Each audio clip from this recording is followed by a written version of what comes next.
வணக்கம் நண்பர்களே.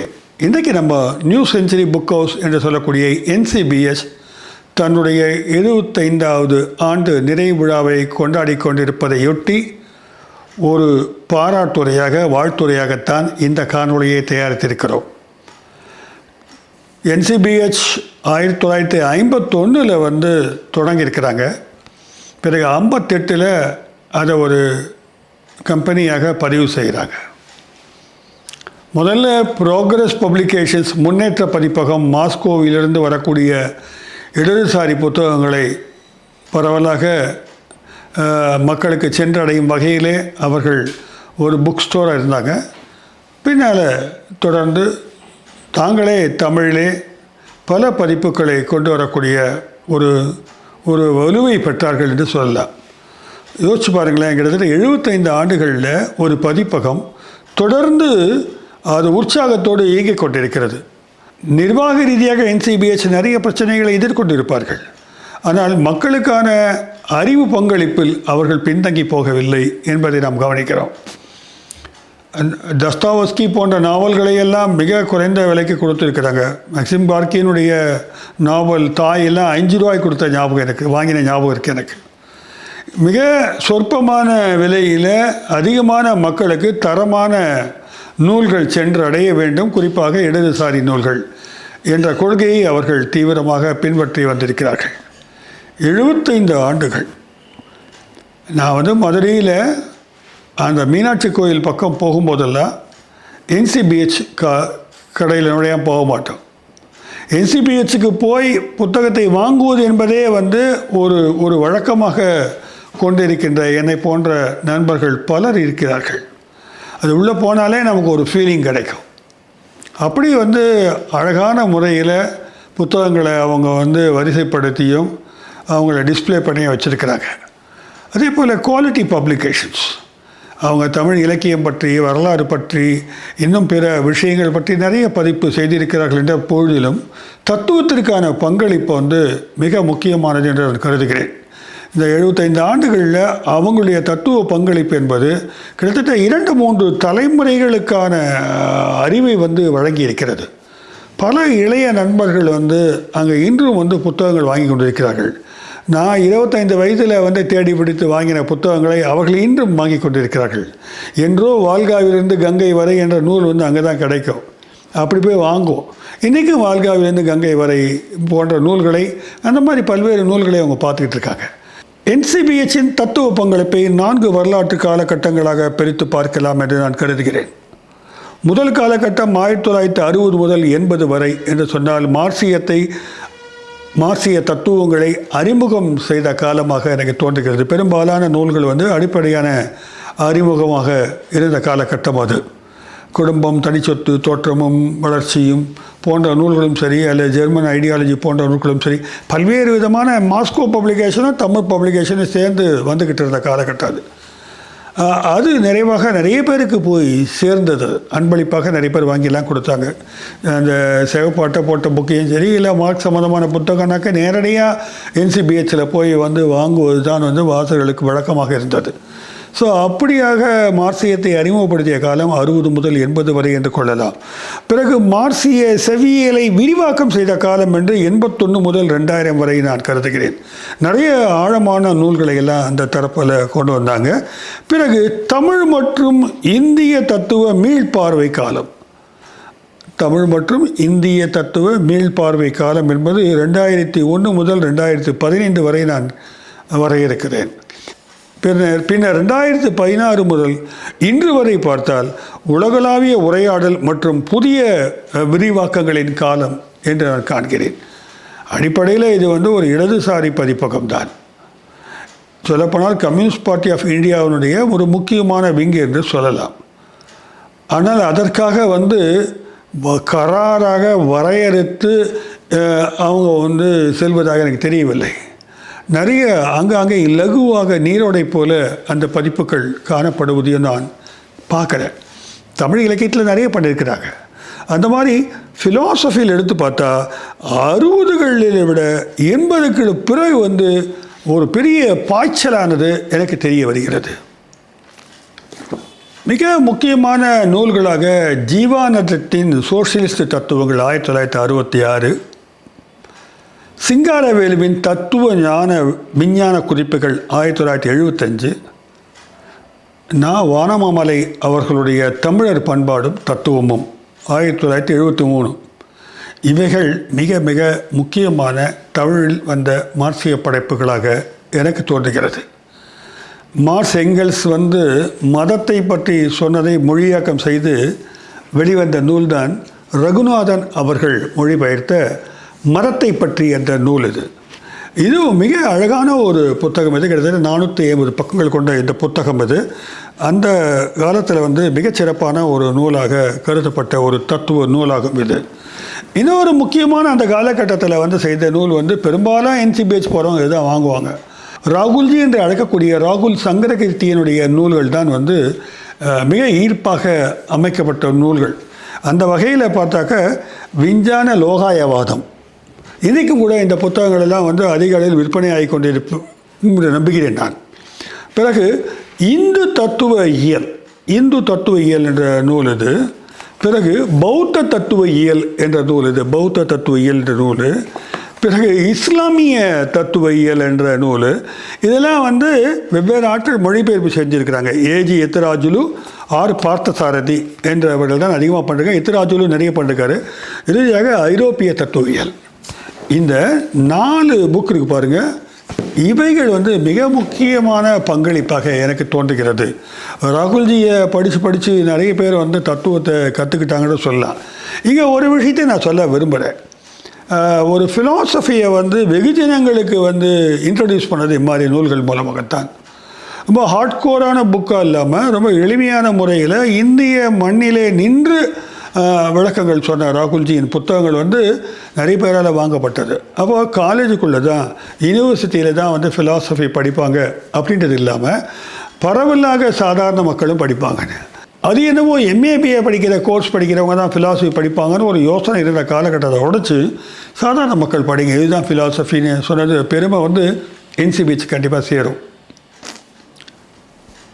இந்த காலகட்டத்தில் மிக முக்கியமான மொழிபெயர்ப்பு வில் டியூரண்ட்டுடைய உலக மதங்கள் ஒரு தத்துவ பார்வை என்ற நூலாகும். வில் டியூரண்ட் மிக முக்கியமான பங்களிப்பை ஃபிலாசபியில் பண்ணியிருக்கிறார். அவருடைய 20க்கும் மேற்பட்ட வால்யூம்ஸ், 24 வால்யூம்ஸ் நினைக்கிறேன். அதெல்லாம் குறிப்பிடத்தக்க பங்களிப்பாகும். வில் டியூரண்ட் தான் story of philosophy, pleasures of philosophy போன்ற புத்தகங்களை எழுதவர். வில் டியூரண்ட்டுடைய உலக மதங்கள் ஒரு தத்துவ பார்வை என்ற நூலை மொழிபெயர்த்து வெளியிட்டார்கள். இம்மாதிரியான மதங்கள் குறித்த நூல்கள் வரும்பொழுது ஏதோ ஒரு புனிதத்தன்மையை ஏற்றி அவைகளை மத சார்பான நூல்களாக அல்லாமல் ஒரு சமூக வரலாற்று பின்னணியில் அதை ப்ரெசன்ட் பண்ணியிருக்கிறாங்க. ஒரு கிரிட்டிக்கல் ரிஃப்ளெக்ஷன்லேயும் அந்த இன்ட்ரடக்ஷன் புத்தகத்தில் இருக்கிறது ரொம்ப முக்கியமான விஷயமா இருக்கும். ஏனென்றால் பெரும்பாலும் ஃபிலாசபியை அதுக்கு மேலே ஒரு புனிதத்தன்மையை ஏற்றி அதை ஒரு பக்தி லெவலுக்கு கொண்டு போய் வச்சுருவாங்க. இது ஒரு பக்தி நூலாக அல்ல, தத்துவ நூலாகவே அதை மிக கவனமாக செய்திருக்கிறார்கள் என்பதையும் நம்ம இங்கே பார்க்க வேண்டியிருக்கு. 2வது கட்டம் 1981 2000 வரைக்கும் எடுத்துக்கொள்ளலாம். மார்க்சிய செவ்வியல்களை விரிவாக்கம் செய்த காலம் என்று நான் கருதுகிறேன். இந்த தருணத்தில் தான் தாஸ் கேபிட்டல் 5 வால்யூம் தமிழ் மொழியாக்கம் செய்து தோழர் தியாகு அவர்களுடைய மொழிபெயர்ப்பில் வெளியில் வந்துச்சு. அது பரவலாக பல பேர்கிட்ட போனது எல்லாருக்குமே தெரியும். அடுத்து மிக முக்கியமான நூலான ஜார்ஜ் பொலிட்ஸருடைய மார்க்சிய மெய்ஞானம் தத்துவத்திற்கான ஒரு அரிச்சுவடி. இந்த அளவிலும் மார்க்சியம் குறித்த சிறந்த நூல்களில் இந்த நூல் முக்கியமானது என்று நான் நிச்சயமாக சொல்லுவேன். இந்த பிரபஞ்சம் எப்படி வந்தது, இதை யாராவது சிருஷ்டித்தாங்களா, அறம் மரம் பண்பு என்பவை யாவை, மெய் என்பது என்ன, பொய் என்பது என்ன, வரலாற்று பொருள் முதல்வாதம் என்றால் என்ன, கருத்து முதல்வாதம் என்றால் என்ன, பொருள் முதல்வாதம் என்றால் என்ன, இயங்கியல் எப்படி இருக்கிறது, அற்புதமான விளக்கங்களை மிக எளிமையாக கொடுக்கப்பட்டுள்ள புத்தகம் ஜார்ஜ் பொலிட்ஸர். ஜார்ஜ் பொலிட்ஸர் ஒரு பெரிய போராளி. அவரும் ஒரு மார்க்சிய தீவிரமான மார்க்சிஸ்ட்டு. அவரை கொன்று விட்டார்கள் எதிரிகள். அந்த அளவில் இந்த புத்தகம் மிக முக்கியமான ஒரு புத்தகம். அதை இவங்க கொண்டு வந்தாங்க அந்த காலகட்டத்தில். அதற்கு பிறகு நான் கன்சிடர் பண்ணுறது வந்து மார்க்சியம் பயிலுவோம் என்று நான் முத்துமோகன் அவருடைய நூல். அது மார்க்சியம் பயிலுவோம் என்ற புக். இது சமூக அறிவியலை அதன் அரிச்சுவட்டிலிருந்து புரிந்து கொள்கிற வகையில் வந்து சொல்லியிருக்காரு. அதனால் வந்து இந்த புத்தகம் வந்து இதுவும் வந்து இயங்கியல் குறித்து பேசுகிறது. இந்தியாவை பற்றிய மார்க்ஸ் அதை பற்றி ஒரு கட்டுரை, முக்கியமான கட்டுரை இதில் இருக்கிறது. இது சிறந்த ஒரு புத்தகம் அந்த சமயத்தில் வந்தது. திருப்பிய மார்க்சிய தடங்கள் என்ற ஒரு புத்தகத்தை வந்து பட்டாபிராமன் அவர்கள் வந்து பல இதழ்களில் அவ்வப்போது எழுதிய கட்டுரைகளுடைய தொகுப்பு இது. இதில் வந்து தெளிவான விவாதங்கள் முன்வைக்கப்பட்டிருக்கின்றன. அதில் ராஜாராம் மோகன் ராய் பற்றி ஒரு கட்டுரை இருக்கிறது. மதம் குறித்த கம்யூனிஸ்டுகள் என்ன நினைக்கிறார்கள் என்ற கட்டுரை இருக்குது. இப்படி பல்வேறு விதமான தலைப்புகளில் அம்பேத்கருடைய அரசியல் பொருளாதார நிலைப்பாடுகள் சிந்தனைகள் பற்றிய கட்டுரைகள் என்று ஒரு கம்யூனிஸ்ட் பாயிண்ட் ஆஃப் வியூவிலிருந்து வெவ்வேறு சமூக சிந்தனையாளர்களை செயல்பாட்டாளர்களை எப்படி பார்க்கறதுன்றதுக்கான ஒரு புரிதலை வந்து இந்த நூல் உருவாக்கியது நான் சொல்லுவேன். இப்படியாக இந்த காலகட்டத்தில் வந்து இன்னும் கூடுதலான நிறைய நூல்கள் வந்திருக்கு. குறிப்பாக லெனின் பற்றி எல்லாருக்கும் ஒரு புரட்சிக்காரர் என்ற அளவில் தான் வந்து அறியப்பட்டிருந்த காலம் அது. அவர் ஒரு தத்துவ ஆளுமையும் கூட என்று புரிந்து கொள்ள வகையில் வந்து லெனின் என்ற தத்துவவாதி என்ற நூல் வந்து மிக எளிமையாக ஆகா ஈஸ்வரன் அவர்கள் எழுதியிருக்கிறார்கள். லெனினுடைய தேர்வு நூல்களும் வந்து இந்த காலகட்டத்தில் வெளியிடப்பட்டன. இதில் ஒரு விஷயம் நடக்க, மார்க்சிய கோட்பாட்டு மொழியை வந்து தமிழில் வந்து பிரபலப்படுத்த தொடங்கினார்கள். மார்க்சிய மொழி வந்து ரொம்ப கொஞ்சம் கடினமான மொழியாகத்தான் இருக்கிறது. அதை கொண்டு போகும்போதே வந்து சாதாரணமான கற்பவர்கள் வந்து கொஞ்சம் வந்து விலகி போகிறாங்க. அந்த மொழியை வந்து லகுவாக்குகின்ற வேலையை வந்து படிப்படியாக வந்து NCBHல செய்யப்பட்டிருக்குன்னு நினைக்கிறேன். அது அவங்க தெரிஞ்சு செய்தாங்களா தெரியாமல் செய்தாலும் தெரியல. கொஞ்சம் கொஞ்சமாக அது லகுவாகிட்டே வருது. அதில் வந்து சிலருடைய பங்களிப்பு முக்கியமாக இருக்கலாம். இந்த காலகட்டத்தில் NCBH வந்து வெறும் மார்க்சிய வெளியீட்டாளராக மட்டுமின்றி பாபா சாஹேப் அம்பேத்கரை பற்றியும் நூல்கள் வெளியிட்டாங்க. அதே போல் மகாகவி பாரதியாரை பற்றிய நூல்கள் வெளியிட்டாங்க. பாரதியாருடைய ஞான போராட்டம் குறித்த நூல்கள் கூட வெளிவந்திருக்கின்றன. ஒரு வகையான ஒரு காதல், பெண்மை இவையெல்லாம் தாண்டி வந்து ஃபிலாசபி, பாரதியின் ஃபிலாசபியில் பேசியிருக்கிறாங்க. ஸோ இவங்க மார்க்ஸுக்கு வெளியில் மண்ணிலே கால் பதித்த தருணங்களாக நான் இவற்றை பார்க்கிறேன். மூன்றாவது காலம் தமிழ் மற்றும் இந்திய தத்துவங்கள் ஒரு மீள்பார்வை காலம். கொஞ்சம் தமிழ் மீது நிறைய ஃபோக்கஸ் கொண்டு வராங்க. அந்த காலகட்டத்தை 2001 முதல் 2015 என்று பிரித்து கொள்ளலாம் வசதிக்காக. அதில் மிக முக்கியமான நூலாக நான் கருதுவது எதுவென்றால் உலகாயுதம். தேவி பிரசாத் சட்டோபாத்யாயா எழுதிய உலகாயுதம். பண்டைக்கால இந்திய பொருள் முதல்வாதம் பற்றிய ஆய்வு இது. இதில் வந்து தமிழில் வந்து தோத்தாதிரி அவர்கள் வந்து இதை மொழிபெயர்த்திருக்கிறாங்க. அற்புதமான ஒரு புத்தகம் இது. உண்மையிலே வந்து இந்திய தத்துவத்தை மார்க்சிய கண்ணோட்டத்தில் புரிந்து கொள்வதற்கான ஒரு ஆத்தென்டிக்கான டெக்ஸ்ட் இது. எத்தனை முறை படித்தாலும் புதிய பார்வைகளை நமக்கு கொடுக்க வல்லது இது. இந்த புத்தகத்தை வந்து பாராட்டி, ஒரிஜினல் பாராட்டி பல்வேறு அறிஞர்கள் எழுதிக்காங்க. ஆங்கிலத்தில் எழுதப்பட்ட நூல் இது. பாரிஸில் இருக்கக்கூடிய லூயி ரோனா எழுதிக்கார், ஜோசப் நீர்ஹாம், அமிர்த பஜார் பத்திரிகை, டைம்ஸ் ஆஃப் இந்தியா எல்லாருமே பாராட்டி எழுதிய புத்தகம். இந்த அளவிலும் இதை வந்து இன்ஃபேக்ட் ICPR சொல்லக்கூடிய இந்தியன் கவுன்சில் ஆஃப் ஃபிலோசாபிக்கல் ரிசர்ச்சும் கூட புக்காக போட்டிருக்காங்க. இதை தமிழாக்கம் செய்து இவர்கள் போட்டிருக்கிறாங்க. இந்த தமிழாக்கத்துக்கு நான் அதான் சொல்ல வரேன், தோத்தாதிரி அவர்கள் வந்து இது எப்படி மொழியாக்கம் செய்தார்னே எனக்கு புரியல. அப்படியே உட்காந்துக்கிட்டு உழைச்சிருக்கிறாரு. இந்த மொழியாக்கம் செய்பவர்களை பற்றி தனியாகவே பேச வேண்டியிருக்கு. அது பெரிய பங்களிப்பு. தமிழகத்தில் வந்து தத்துவ புத்தகங்களுக்கு சிலர் வந்து மிகப்பெரிய பங்களிப்பை செய்திருக்கிறார்கள். அவர்களெல்லாம் அறியப்படாமலேயே மறைந்து போயிருக்கிறார்கள். இன்னும் கொஞ்சம் பேர் இருந்து கொண்டிருக்கிறார்கள். அந்த வகையில் தோத்தாதிரி ஐயா அவர்களுடைய இந்த பங்களிப்பு மிகச்சிறந்த பங்களிப்பு. அவருக்கு சாக்ரட்டிஸ் உடைய சார்பாக என்னுடைய நன்றியை இந்த சமயத்தில் பதிவு செய்து கொள்கிறேன். இதற்கு பிறகு வந்து தமிழர் தத்துவம், தமிழர் சிந்தனை மரபுகள், இந்திய தத்துவத்தில் தமிழின் பங்களிப்பு, இதெல்லாம் பற்றி பேச ஆரம்பிச்சிட்டாங்க. ஒரு தமிழ் சூழலை பற்றி பேசக்கூடிய ஒரு சமூக நெருக்கடி வந்து எல்லா தளத்திலுமே ஏற்பட்டதாக நான் கருதுகிறேன். கொஞ்சம் கொஞ்சமாக தமிழ் குறித்த ஒரு பேச்சு தொடங்குகிறது. தமிழ் மெய்யியல் எப்படிப்பட்டது என்ற ஒரு கேள்வி எல்லாம் எழத் தொடங்கிய காலகட்டம் அது. அதற்கு வானமாமலை ஐயா அவர்களுடைய பங்களிப்பு முக்கியமானது. வானமாமலையினுடைய மாணவராக இருக்கக்கூடிய முத்துமோகனுடைய பங்களிப்பு முக்கியமானது. அதே போல் முப்பால் மணி, வே. கோவிந்தசாமி இவர்களெல்லாம் ஒரு ஆக்கப்பூர்வமான பங்களிப்பை இந்த காலகட்டத்தில் செய்திருப்பதை நூல்களை பார்த்தா தெரியுது. முப்பால் மணி ஐயா அவர்களுடைய தமிழக தத்துவம் உலகாயுதம் 2013 வந்திருக்கிறது. குறிப்பிடத்தக்க நூலாகும். அது இந்திய தத்துவத்தில் பொருள் முதல்வாத சிந்தனை, நாத்திக மரபு, உலகாயுதம், சார்வாக தத்துவம் ஆகியவற்றின் இடத்தை மீளாய்வு செய்யும் நூல் இது. மிக முக்கியமான நூலாக கருதப்படுகிறது. அந்த வகையில் முப்பால் மணி ஐயா பற்றி பார்த்திங்கன்னா நிறைய புத்தகங்கள் இந்த மாதிரி கருத்தியல் ரீதியாக பங்களிப்பு செய்திருக்கிறார். அடுத்து முத்துமோகன் அவர்களுடைய இந்திய தத்துவங்களும் தமிழின் தடங்களும் ஒரு நூல் அது. இதுதான் அந்த இந்திய தத்துவங்களை ஒரு பக்கம் விளக்கிக்கிட்டே தமிழின் தடங்களும்ன்ற வார்த்தையை அழகாக போட்டிருக்காரு அவர். அதில் திருக்குறளை பற்றி பேசியிருக்கிறாரு, சித்தர் மரபை பற்றி பேசியிருக்கிறாரு, சைவ சித்தாந்தத்தை பற்றி பேசியிருக்கிறாரு. இவ்வாறு பல்வேறு விதங்களை பேசியிருக்கிறாருன்னா சும்மா பேசிட்டு போகல.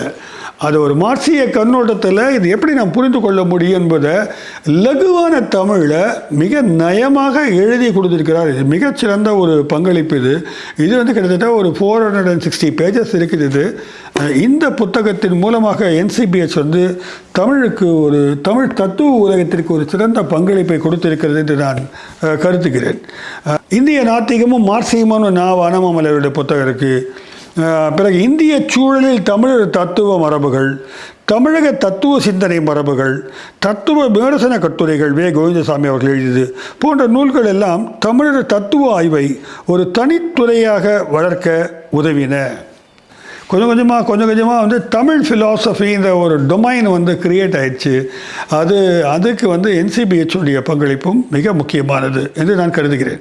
நிறைய தமிழை போற்றக்கூடிய, தமிழ் இலக்கியங்களை போற்றக்கூடிய நூல்கள் எல்லாம் பல்வேறு பதிப்புகள் செய்திருக்கின்றன. ஆனால் அது உள்ள கொஞ்சம் கூர்மையாக ஒரு ஃபிலோசாஃபிக்கல், அதுவும் இடதுசாரி ஃபிலாசபியை ஒட்டிய ஒரு பார்வை இவங்க வழங்கி இருக்கிறாங்கன்னு நான் நினைக்கிறேன். இதே காலகட்டத்தில் தான் சட்டோபாத்யாயுடைய இந்திய தத்துவத்தில் நிலைத்திருப்பனவும் அழிந்தனவும்ன்ற நூலானது வெளியிடப்பட்டது. அது பீப்புள்ஸ் பப்ளிகேஷன் போட்டாங்க இங்கிலீஷில். What is living and what is dead in Indian ஃபிலாசபின்னு 2023 தமிழில் நினைக்கிறேன். இந்திய மரபின் மீது விமர்சன ரீதியான ஒரு மதிப்பீட்டை அந்த நூல் வழங்குகிறது. இப்போ என்னதான் உயிரோடு இருக்குன்றது பார்க்கறதுக்கு ஆர்வமாக இருக்குது. மிக ஆழமான ஆய்வு நூல் அது. அதுவும் மிகச்சிறந்த முறையிலே வெளியிடப்பட்டிருக்கிறது NCBH நிறுவனத்தினால். 2020களில் NCBHின் தத்துவ வெளியீடுகள் மேலும் விரிவடைந்தன. பட்டியலை பாருங்கள். சீன பண்பாடு தத்துவ சிந்தனை 2020, மார்க்சின் தத்துவம் எட்டியோன் பாலிமர், இந்திய தத்துவவியலில் நிலைத்திருப்பனவும் அழிந்தனவும், அம்பேத்கரின் இந்து மதத்தின் தத்துவம், லெனின் என்ற தத்துவவாதி போன்ற நூல்கள் உலகளாவிய மற்றும் சமகால விவாதங்களை தமிழில் அறிமுகப்படுத்தின. ஆக்கா ஈஸ்வரன் எழுதிய இந்திய தத்துவங்கள் அறிமுகம்ன்ற நூலும் கூட இந்த இடத்துல குறிப்பிடத்தக்கதாக நான் நினைக்கிறேன். மிக எளிமையான முறையில் எழுதியிருக்கார் அவர். கடின உழைப்புக்கு சொந்தக்காரர் அவர். இந்திய தத்துவ மரபை எளிதாக மார்க்சிய கண்ணோட்டத்தில் விளங்கி கொள்ள வகையில் நிறைய நூல்கள் வந்திருக்கு. அது தவிர ரொம்ப சுவாரஸ்யமான ஒரு புக்கு சனாதனம் அறிவோம். இதை நம்ம ஏற்கனவே அறிமுகப்படுத்தியிருக்கிறோம். சனாதனம் அறிவோம் சே. தினகர ஞான குருசாமி எழுதியது. அதனுடைய பார்ட் 1, பார்ட் 2 2 பார்ட் போட்டிருக்காங்க. ஒரு பார்ட் 500 ரூபா. இதில் ரொம்ப ரொம்ப கிளவராக ஒர்க் பண்ணியிருக்கிறாரு ஆசிரியர். அவர் உட்காந்துக்கிட்டு எல்லாத்தையும் சூத்திரங்கள்லாம் எடுத்து புத்தகம் எடுத்து விமர்சனம் பண்ணாமல் அந்த ஒரிஜினல் புத்தகத்தில் என்ன இருக்குதோ அதை அப்படியே எடுத்து கொடுத்துருக்கிறாரு. அதை படித்து பார்த்தாலே அதை எப்படி விமர்சன ரீதியாக புரிந்து கொள்ள முடியும் என்று தெரிகிறது. இது ஒரு முக்கியமான நூல். இது வந்து என்ன, சனாதனம் பற்றி நிறைய விவாதங்கள் போய்கொண்டு இருக்கும்பொழுது சனாதன ஆதரவாளர்கள் பல்வேறு விதமான கருத்துக்களை முன்வைக்கிறாங்க. அதனுடைய எதிர்த்தரப்பில் இருக்கிறவங்க வந்து ஆத்தென்டிக்காக பேசுகிறாங்களான்னு தெரியல. அப்படி பேச விரும்புபவர்களுக்கான மிக முக்கியமான கையேடாகவே இந்த புத்தகத்தை வந்து வெளியிட்டிருக்காங்க. ஆனால் இது அதிகமாக விவாதிக்கப்படவில்லை என்று நான் கருதுகிறேன். NCBH வந்து தன்னுடைய எல்லையை வந்து விஸ்தரித்து கொண்டே போகிறது. அது சற்று நகர்ந்து அம்பேத்கர் குறித்து கிட்டத்தட்ட முதல்லேருந்தே போட ஆரம்பிச்சிட்டாங்க. ஒரு 50 நூல்களை வந்து இப்பொழுது மொழியாக்கம் செய்து வெளியிட்டிருக்கிறார்கள். பேராசிரியர் வி. அரசு அவர்களை முதன்மை ஆசிரியராக பதிப்பாசிரியராக கொண்டிருக்கிறார்கள். திரு சிவக்குமார் மொழிபெயர்ப்பாளரும் உடனிருந்து அதற்காக பங்களித்து வருகிறார் என்று அறிய வந்தேன். ரொம்ப சீப் எடிஷனில் அந்த புத்தகத்தை அவங்க போட்டிருக்கிறாங்க. கிட்டத்தட்ட 50 நூல்கள் அது மிக சிறந்த முறையில் தமிழக அரசினுடைய நிறுவனத்துடன் இணைந்து வந்து அவங்க அதை வெளியிட்டிருக்கிறாங்க. ஸோ அம்பேத்கருக்கான ஒரு பெரிய பங்களிப்பு அது. பிறகு பார்த்தா பெரியாருக்கான பங்களிப்பு SV ராஜதுரையும் அவங்க கீதாவும் சேர்ந்து பெரியார் குறித்து எழுதிய அந்த முக்கியமான ஒரு பெரிய வால்யூம் அது. அதுவும் கூட மிகச்சிறந்த நூலாக நாம் எடுத்துக்கொள்ளலாம். பெரிய பங்களிப்பு இது ரெண்டுமே. இதை தாண்டி வந்து பேராசிரியர் முத்துமோகன் அவர்களும் கம்யூனிஸ்ட் கட்சி செக்ரட்டரி தோழர் ராஜா அவர்களும் இணைந்து ஒரு புத்தகத்தை எழுதினார்கள். ஆங்கிலத்தில் எழுந்தாங்க, தமிழில் எழுந்தாங்க. அது மார்க்ஸ் அம்பேத்கர் தொடரும் உரையாடல் என்ற நூலாகும். இதுதான் ரொம்ப ஒரு டேர்னிங் பாயிண்ட். அது எதுலன்னு கேட்டாக்க NCBHனுடைய பதிப்புகள்லேயும் சரி, கம்யூனிஸ்ட் பார்ட்டியே ஒரு டேர்னிங் பாயிண்ட்டை எடுத்ததாக தெரிகிறது. எப்படி வந்து வர்க்கம் அல்லது சாதிக்குரிய பிரச்சனையை எப்படி புரிந்து கொள்வது அப்படின்றத வந்து ஒரு நீண்ட உரையாடலாக அதை முத்துமோகன் செய்திருப்பார். அவர் முத்துமோகன் வந்து நம்ம சாக்ரட்டிஸ் ஸ்டுடியோ காணொலியில் கூட அது கொடுத்து அம்பேத்கர் எப்படி கம்யூனிஸ்டுகள் புரிந்து கொள்வது என்று கூட பேசியிருக்கிறார். அப்போ இது ஒரு பெரிய ஒரு ஐடியாலஜிக்கல் ப்ராப்ளமாக இருந்ததை வந்து உரையாட தொடங்குகிறார்கள் இந்த இடத்துல. இது ஒரு மிக முக்கியமான நூலாக கருதப்பட வேண்டும், கருதப்பட்டும் இருக்கிறது என்று நான் கருதுகிறேன். அது ஒரு சுய விமர்சன ரீதியாக எழுதப்பட்ட நூலாகும். அதுக்கு பிறகு கிராம்சி வராரு. கிராம்சியை பற்றி பேச தொடங்கிய காலம் அது. கிராம்சி புரட்சியின் இலக்கணம்னு வாகிதா SV ராஜதுரை நல்ல சரியான ஆட்களை பிடிச்சி எழுதி வச்சுக்கிறாங்க. அவ்வளவு பெருசாக உட்காந்து எழுதிக்கிறாங்க. அது மட்டும் இல்லை, கிராம்சியினுடைய சிறை குறிப்புகளும் கூட மொழியாக்கம் செய்து வெளியிட்டிருக்கிறார்கள். இந்த நூல் வந்து மிக என்ன சொல்கிறது, ஒரு அரசியல் ரீதியான புரிதலை மார்க்சியர்களுக்கு கொடுக்குற ஒரு நூல் நான் நினைக்கிறேன். ஏன்னா கிராம்சி வந்து பண்பாட்டு மேலாதிக்கம் பற்றி பேசியவர். பண்பாட்டு தளத்திலே பாட்டாளி வர்க்கம் எப்படி வெற்றி பெற வேண்டும், அதற்கான அறிவுஜீவிகள் என்பவன் ஆர்கானிக் இன்டெலெக்சுவல் எப்படி இருக்க வேண்டும் என்பதை கிராம்சி சொல்லியிருக்காரு. கிட்டத்தட்ட அந்த வகையில் தான் அம்பேத்கர் செயல்பட்டதாக நானும் கூட காணுகிறேன். அப்போது ஒருபுறம் அம்பேத்கரை வெளியிட்டது, மறுபுறம் கிராம்சியை குறித்திய ஒரு ஆழமான புத்தகத்தை வெளியிடுவது என்பது அரசியல் தத்துவ பரப்பில் தமிழில் வந்து ஒரு காத்திரமான பங்களிப்பாக NCBHக்கு நிச்சயமாக இருக்கிறது. தமிழ்நாட்டில் மார்க்சிய விவாதங்கள் ஒரு இதை தாண்டி போகுது. வெறும் பொருளாதார கோட்பாடுகள் சிந்தனைகள் என்பதை தாண்டி ஒரு வர்க்கம் என்பதை கூட தாண்டி அது பண்பாடு, கல்வி, மொழி, ஊடகம் போன்ற தளங்களிலும் விஸ்தரித்து உரையாடல் நடத்துவதற்கு இந்த நூல்கள் வந்து ஒரு தொடக்க புள்ளியாக இருந்து பங்களிப்பு செய்திருக்கின்றன என்று நான் கருதுகிறேன். இதில் முத்துமோகனுடைய மார்க்சிய விவாதங்கள் ஒரு புக்கு உண்டு. அதுவும் கூட மிகச்சிறந்த ஒரு புத்தகமாக நினைக்கிறேன். அது வந்து NCBH போட்டாங்களான்னு ஞாபகம் இல்லை. ஆனால் அந்த புத்தகத்தில் வந்து அவர் நவீன மார்க்சியர்களை பற்றி நிறைய விளக்கமாக கொடுத்துருப்பார். இதுக்கு அடுத்து மிக முக்கியமான பங்களிப்பாக நான் கருதுவது வந்து மார்க்சிய செவ்வியல் தொடர்ந்து ஒன்று வெளியிட்டாங்க. அதுக்கு முன்னாலேயே ஒரு லெனினுடைய தேர்வு நூல்கள் 20 வெளியிட்டாங்க. மார்க்சிய செவ்வியல் தொடர்ன்றது ரொம்ப யூனிக்கான பப்ளிகேஷன். அது கண்டென்ட்டும் சரி, அந்த குவாலிட்டி ஆஃப் பப்ளிகேஷன் சரி, எக்ஸலண்ட்டான ஒரு பப்ளிகேஷன். அது கூட அது ரொம்ப குறைந்த ஒரு விலைக்கு தான் அந்த புத்தகங்களெல்லாம் கொடுத்தாங்க அவங்க. அதுக்குடைய பதிப்பாசிரியராக முத்துமோகன் இருந்து பணிபுரிந்தார். அது மட்டும் இல்லை, சிறந்த மொழிபெயர்ப்பாளர்கள் தமிழகத்தில் யாரெல்லாம் இருக்கிறாங்களோ முற்போக்கு சிந்தனை கொண்ட மொழிபெயர்ப்பாளர்களெல்லாம் அடையாளம் கண்டு அவர்களுக்கு அந்த பணியை கொடுத்து வாங்கி, அது மிக கடினமான ஒரு காரியம். ஃப்ராங்க்ஃபர்ட் எக்ஸிபிஷனுக்கு ரெகுலராக போய் அங்கே இருக்கக்கூடிய பதிப்பாளர்களுடன் ஒரு ஒப்பந்தம் செய்து சரியான நூல்களை தேர்ந்தெடுத்து அந்த நூல்களை தமிழுக்கு கொண்டு வந்து தமிழில் மொழிபெயர்த்து கொடுத்துருக்குறாங்க. இது வணிகத்துக்காக செய்கிற வேலை இல்லை.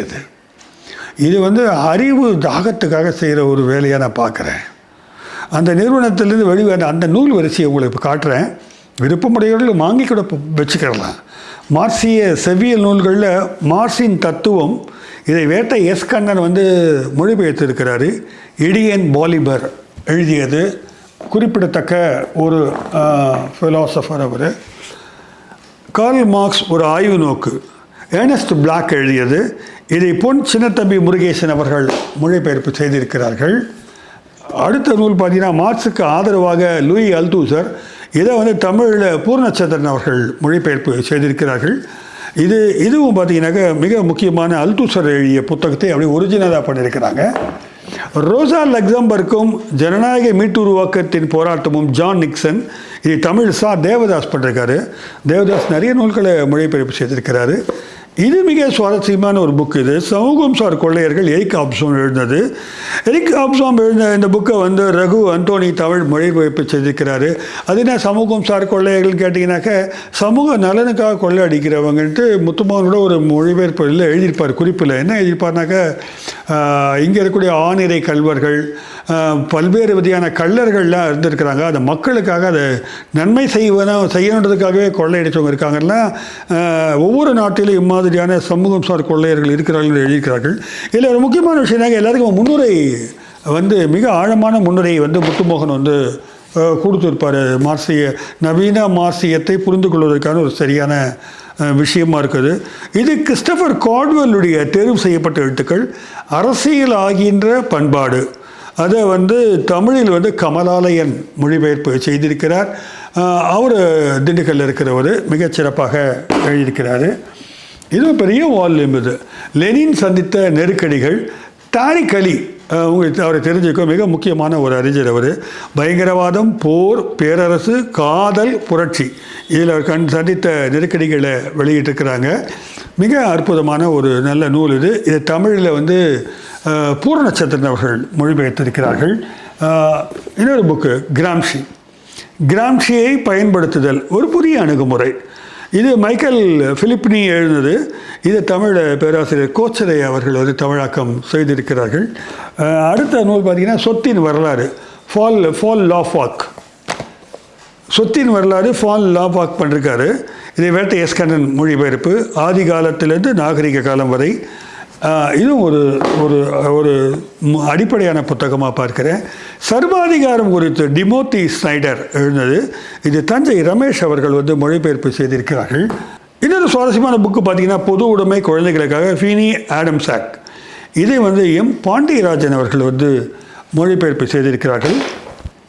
லாஸ்ட் பட் நாட் லீஸ்ட், ரொம்ப முக்கியமானது, பாலியல் முதிர்ச்சி மிக்க கம்யூனிஸ்ட் பெண்ணின் தன் வரலாறு. அலெக்சாண்ட்ரியா கொலண்டாய் என்ற அந்த பெண்மணி அறியப்பட்ட மார்க்சியவாதி. அதை பற்றி அவங்க எழுதியிருக்கிறாங்க.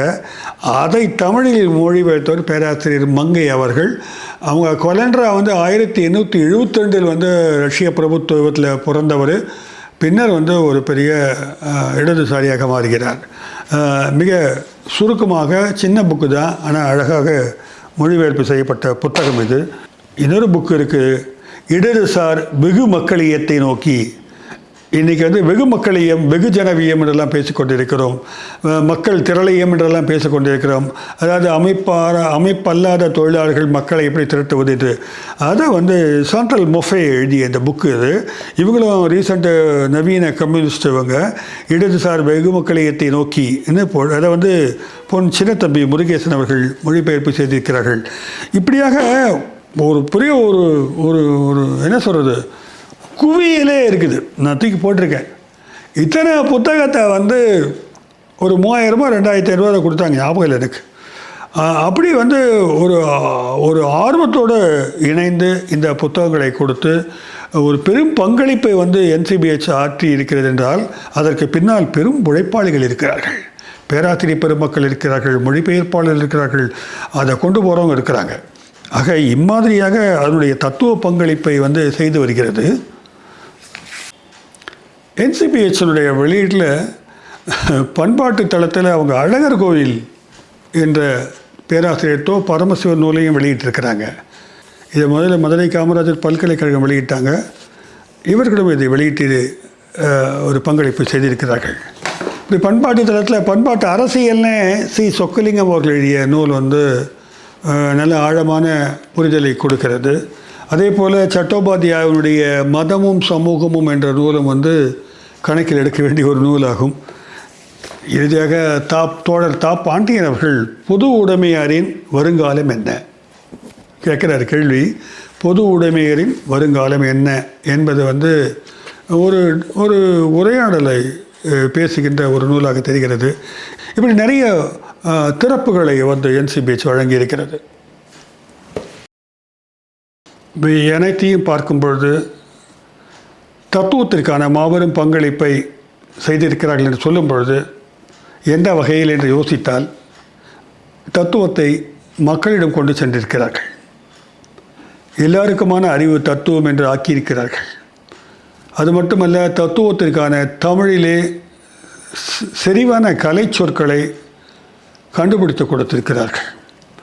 அது மட்டுமல்ல, வெறும் மார்க்சிய சித்தாந்தம் மட்டுமல்ல, பௌத்தம் குறித்தும் இஸ்லாம் குறித்தும் அம்பேத்கரியம் குறித்தும் பெரியாரியம் குறித்தும் கிராம்சி போன்றவர்கள் குறித்தும் பல்வேறு அம்சங்களை உள்ளடக்கி அவர்கள் வெளியீடுகளை செய்து வருவது தத்துவத்திற்கான ஒரு நல்ல பரந்துபட்ட பங்களிப்பாக அமைந்திருக்கிறது.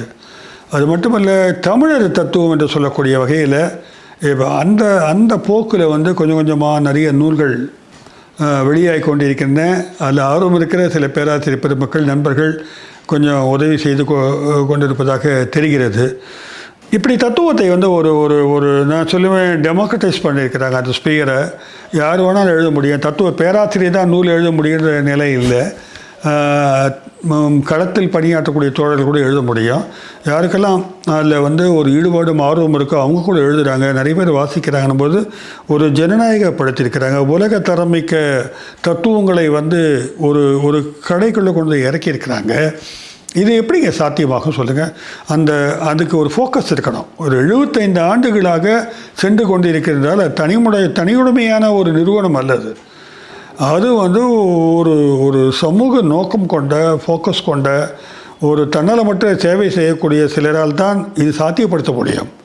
ஸோ இது நான் நினைக்கிறேன் காலங்கள் வந்து இன்னும் கூடுதலான வளத்தை NCBHக்கு வழங்குன்னு நினைக்கிறேன். ஓரளவுக்கு அவங்களுக்கு பொருளாதார ரீதியாகவும் சப்போர்ட் இருக்குன்னு நினைக்கிறேன். இன்னொரு விஷயம் நான் பார்க்குறேன், இந்த புத்தகத்தை வந்து கிராமந்தோறுலாம் கொண்டு போயிடுறாங்க. எப்படியாவது அங்கங்கே வந்து புத்தக கண்காட்சி என்ற பெயரில் வந்து மக்களிடம் இந்த புத்தகங்களை ரொம்ப அறிமுகப்படுத்துகிறாங்க.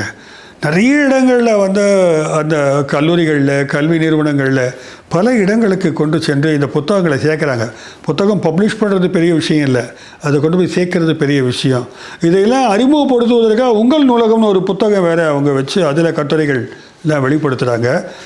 இதெல்லாம் பார்க்கும்போது இதை ஏதோ தத்துவத்தை தொடர்ந்து பேசி வரும் சாக்ரட்டிஸ் ஸ்டுடியோ வந்து தன்னுடைய வணக்கத்தையும் நன்றியும் பதிவு செய்யக்கூடிய நேரமாக இது கருதியால் தான் நம்ம இதை சொல்கிறோம். இது NCBHன் வரலாறு மட்டுமல்ல, தமிழ் பொதுவெளியில் தத்துவத்தின் வரலாறாக நம்ம பார்க்க வேண்டியிருக்கிறது. வரும் காலங்களில் NCBHனுடைய விரிவாக்கம் இன்னும் கூட வேண்டும் என்று கூட நான் நினைக்கிறேன். அதில் வந்து சூழலியல் பற்றி பேச வேண்டியிருக்கு, பெண்ணியம் குறித்து பேச வேண்டியிருக்கிறது, தலித்தியம் குறித்து உரையாட வேண்டியிருக்கிறது. அது கொஞ்சம் விளிம்புகளை விட்டு நவீன மார்க்சியம் குறித்து நிறைய உரையாடல்களை மேற்கொள்ள வேண்டியிருக்கிறது. நம்ம இப்போ கூட ஜோடி டீன் பற்றி ஒரு காணொளி போட்டிருக்கிறோம்.